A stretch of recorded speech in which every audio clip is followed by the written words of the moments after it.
guys, I'm Amy. And I'm Maggie. And I'm Annie. And I'm Clay. And our topic is plant reproduction! We are going to summarize plant production in 5 questions. The first question is, what is an angiosperm and what are the parts of it? Angiosperm is a flowering plant that produces seeds within the carpel. There are a large group that includes plants, other trees, and bushes.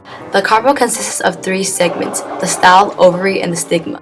The stigma is part of the carpel where the pollen is received.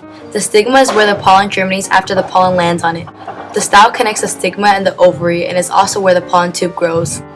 Inside the ovary is where the ovule is, which helps the plant fertilize. Lastly, the ovary is where the plant begins to form. Question number 2 is, what are the steps of plant fertilization? Question 2 is, what are the steps of plant fertilization? No! Question 2 is, what are the steps of plant fertilization? Of plant fertilization is pollen brings sperm into the style and to the ovary. The second step is sperm fertilizes the egg, turning the egg from one end to 3N. It turns from one end to 3N rather than from one end to 2N because the sperm not only needs to tell the egg to create a seed, but also needs to tell the fruit to be formed.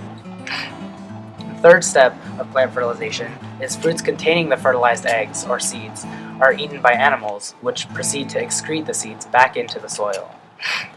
These excreted seeds grow into bushes or trees, and the last step is flowers grow on these trees or bushes, and the whole cycle repeats. Question 3 is, how do plants prevent cell pollination? Some methods plants use to prevent cell pollination are heterostyle, dichogamy, and self-incompatibility. Archogamy is also known as plant polymorphism. This means that the shape of the flower prevents cell pollination because the stigma may be higher than the stamina. So it would be unlikely for pollen to fall onto the stigma of the same flower.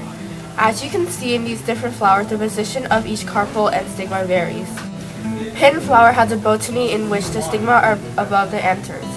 This prevents pollen from going into the stigma because the pollinators would pass through the stigma first, and then collect their pollen from the anthers. On the opposite hand is the drum flower, which has a stigma below the anthers. This allows pollinators to have a greater potential in cross-fertilization, since it is less likely for them to touch the stigma.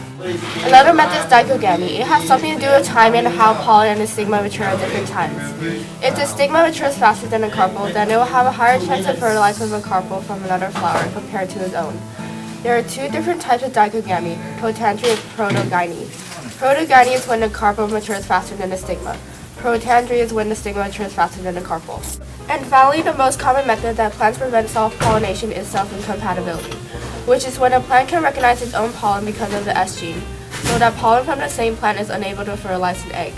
There are times when self-fertilization do occur, but more often than not, the seeds are non-functional. Question number 4 is, what are fruits and what kind of fruits are there? Fruits are ripened ovaries produced only by angiosperms. They develop into fleshy materials eaten by many organisms. It serves to protect the seeds inside it. There are 3 different kinds of fruit: simple fruits, aggregated fruits, and multiple fruits. I'm going to talk about simple fruits first. Simple fruit is a fruit that developed from only one ovary. As you can see in this picture, the ovary of this flower turns into the fruit of the apple, while the ovule becomes a seed. Some other simple fruits are plums, oranges, and pears. These are 2 human beings enjoying their simple fruits. An aggregated fruit, on the other hand, develop fruits from several ovaries of one flower. They are really just tiny fruits clustered into one. For example, in the strawberry flower, the flower has multiple carpels, which has multiple ovaries beneath it. These ovaries in turn produces tiny fruits that make up the strawberry. When you look at a strawberry, they have many seeds on its outer layer because they were formed from many different ovules, proving that there are also many ovaries, making them an aggregated fruit. Here is a picture showing somebody enjoying their aggregated fruit. The last kind of fruits are multiple fruits. Multiple fruits are fruits formed from carpels of different flower, not the same one. Each of the flower in this picture mature into one single fruit. It is compacted tightly together so it creates this durian.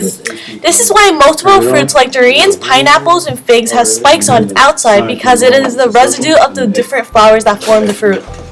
This is a human being enjoying their multiple fruit.